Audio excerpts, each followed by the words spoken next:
It's well known among economists that markets are inefficient from the narrowest perspective. So to make it simple, suppose you and I, suppose you sell me a car, okay? We may make a good deal for ourselves. We're not taking into account the effect on him. It's what's called an externality. And there's an effect. If you sell me a car, it increases gas prices, increases pollution, increases congestion, and that extends very broadly. These so-called externalities can be very large. Now, in financial institutions, it's far worse. They're in the business of taking risks. Suppose a bank lends money. It cares about one thing, its own profits. Now, there's a property called systemic risk, the risk that if the market, say, crashes somewhere, it's going to be contagious.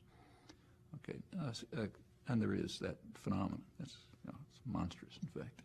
But the investor doesn't think about that. Can't. You think about your own risk.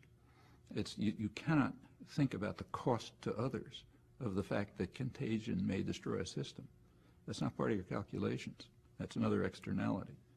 So the system is sort of built to magnify extremely dangerous properties. And this happens all over the place. I mean, what are called the externalities that just, dominate life.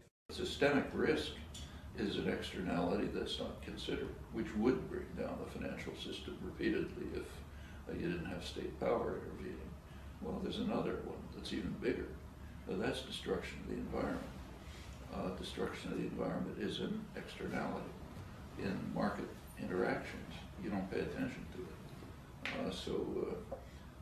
If you're, say, take tar sands, if you're a major energy corporation and you can make profit out of exploiting tar sands, you simply do not take into account the fact that your grandchildren may not have a possibility of survival. That's an externality. And in the moral calculus of capitalism, greater profits in the next quarter outweigh the fate of your grandchildren. And of course, it's not just your grandchildren, but everyone's. Markets are supposed to be magnificent because they increase your choices. Actually, they restrict your choices. You think about it for a minute.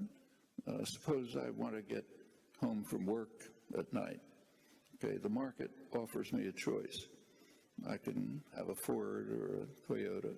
It does not offer me the choice of a Subway. What I want, what's good for me, what's good for the environment, what's good for my children, but that's not offered in the market. Markets offer individual consumption, and the enormous stress on the importance of markets is part of the way to drive people towards looking for yourself, amassing as many commodities as you can, forget everything else. In fact, if you think about it, for every one of you has taken an economics course or read about it, then you know what markets are supposed to be. Markets are supposed to be systems in which informed consumers make rational choices, right?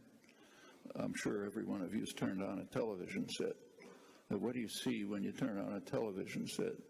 You see that there's a huge industry, public relations industry, which began in the United States and Britain, incidentally, huge industry which is designed to undermine markets.